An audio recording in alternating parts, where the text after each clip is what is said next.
Assalamualaikum warahmatullahi wabarakatuh. Salam jumpa lagi bersama channel radio. Nah, untuk hari ini semoga teman-teman tetap diberi kesehatan dan kelancaran, karena kesehatan adalah rezeki yang tak terhingga yang diberikan oleh Allah Subhanahu wa Ta'ala, yang patut kita syukuri. Nah, untuk kali ini kita tetap sharing seputar peternakan bebek telur kembali. Intinya nggak bosan untuk bagi ilmu ataupun untuk tukar pendapat dalam peternakan bebek telur.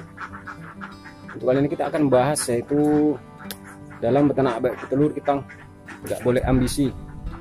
Jadi itu bisa mempengaruhi kegagalan kita dalam beternak bebek telur. Jadi alon-alon asal kelakon. Jadi untuk mengetahui videonya, mari kita simak.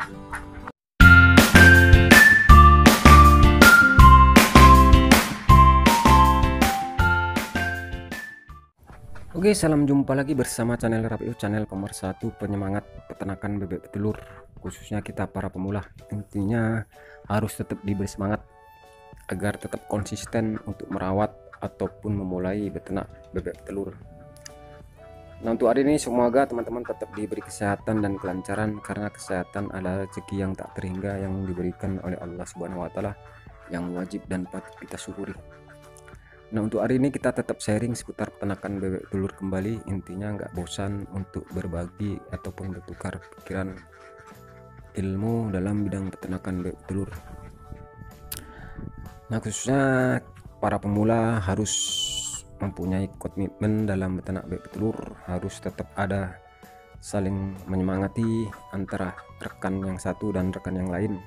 Intinya tetap sharing kepada yang ahli, tetap mencari ilmu dalam dunia peternakan bebek telur. Nah, kita akan membahas, yaitu dalam peternakan bebek telur ini kita harus alon-alon asal kelakon. Intinya nggak boleh ambisi dalam beternak bebek telur, karena mempengaruhi keberhasilan kita dalam beternak bebek telur. Jadi arti dari ambisi dalam peternakan bebek telur yaitu kita mengandalkan modal yang besar tanpa mengantongi ilmu. Seandainya kita memelihara bebek telur masih baru, kita memulai dengan skala besar, itu berisiko besar, karena kita nggak tahu seluk-beluk bebek telur itu prosesnya gimana, perawatan dan gimana, manajemen pakannya gimana, kita belum paham. Jadi intinya kita jangan ambisi dulu, santai saja. Oke teman, jadi kenapa banyak peternak bebek telur pemula ini ambisi, semangatnya 45, nanti tiba masa perawatan memasukkan bebek telur, di situ dia kalang kabut karena terkendala biaya. Jadi dalam beternak bebek telur itu kita harus santai, alon-alon, ikuti aturan yang ada, kita jalani eksperimen dulu, yaitu skala kecil dulu. Jadi kita tahu prosesnya gimana untuk pembentukan bebek itu bisa berproduksi maksimal gimana. Kita harus mempelajari itu, karena nggak sedikit, intinya banyak pemula membilangkan beternak bebek telur hancur lebur, gulung tikar, karena prosesnya yang diselidiki. Intinya untuk masalah perawatan bebek telur itu asal-asalan, apa adanya, tanpa mengikuti prosedur yang ada. Contohnya misalnya dia ambisi ingin beternak bebek telur karena dia semangat 45, dia membeli bebek telur 200 ekor, padahal intinya untuk pemberian pakannya nggak tahu, untuk masalah perawatannya nggak tahu. Intinya dia karena tahu sendirilah kalau intinya baru-baru beternak itu kan semangat, nanti di tengah jalan untuk masalah pakan itu asal-asalan tanpa ada memberi protein, dikiranya bebek telur itu hanya asal pakan. Yang jelas banyak kejadian terkendala, yaitu masalah pemberian pakan dalam peternakan bebek telur, sehingga bebek 200 ekor dalam jangka umur dia kisaran 10 bulan nggak bisa berproduksi 90%, bahkan produksinya hanya sekedar 20%. Yang jelas itu udah positif gagal, yang jelas itu udah termakan modal, karena modal bebeknya aja udah besar, apalagi modal pakannya.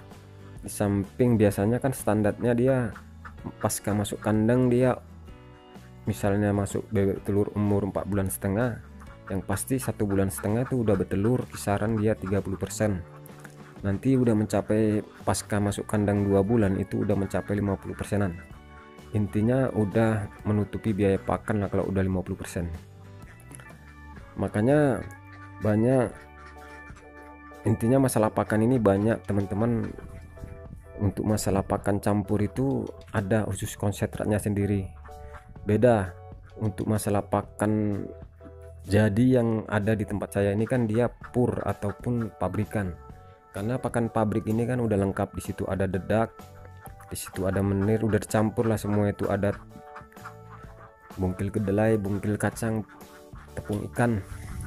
Sedangkan kalau untuk teman-teman menggunakan pakan campur itu udah ada khusus pakannya sendiri, yaitu menggunakan konsentrat khusus protein. Itu pun perbandingannya harus tahu aturan, mengikuti teman-teman yang udah berpengalaman. Makanya untuk teman-teman untuk memulai beternak bebek telur jangan ambisi, itu resiko besar gagal. Nanti intinya banyak teman-teman terpengaruh oleh rekan-rekan yang memulai bebek telur itu langsung skala besar. Jadi berhenti di tengah jalan, yaitu dia mengatakan beternak bebek telur itu nggak ada untungnya. Oke teman-teman, jadi kesimpulan dari video ini, jika teman-teman ingin memulai beternak bebek telur, intinya nggak usah ambisi, yaitu ikuti dengan eksperimen, yaitu skala kecil, pelajari ilmu-ilmu yang ada maupun dari media sosial ataupun kerabat ataupun teman dekat yang memang udah berpengalaman dalam beternak bebek telur. Intinya di situ udah lengkap. Jika teman-teman menggunakan manajemen pakan campur, itu ngikuti ilmu tentang pakan racik. Jika teman-teman ingin menggunakan pakan jadi, ada itu biasanya di toko-toko. Karena untuk pakan jadi ini kan termasuk pakan udah lengkap. Di situ udah ada campuran, di situ udah ada dedek, udah ada bungkil kedelai, di situ udah ada vitamin-vitamin udah lengkap. Intinya saya sendiri menggunakan pakan jadi. Intinya kalau masalah untuk penghasilan kita kan relatif tergantung kita mensyukuri. Intinya kita, menurut pengalaman saya, untuk menggunakan pakan jadi ini kan intinya kita menjual BR pada ternak kita. Yang penting kita menyetor telur, menjual telur itu nggak nambel ataupun tetap kita untung. Mau berapa untungnya kita terima aja, kita syukuri. Intinya kita nggak nombok pakan. Oke, jadi cukup sekian saja video kita kali ini, semoga bermanfaat. Intinya teman-teman untuk menjalankan peternakan bebek telur ini harus alon-alon asal kelakon, jangan ambisi. Mulai dari skala kecil, dari pembelajaran. Insya Allah dalam beternak bebek telur itu akan mengalami kelancaran, nggak akan mengalami kendala, karena dasarnya ilmu itu dari nol, nggak langsung dari besar. Oke, dan saya sudahi dengan wabillahi taufik walhidayah. Assalamualaikum warahmatullahi wabarakatuh. Salam sehat buat teman-teman, salam peternak bebek telur, semoga sukses selalu.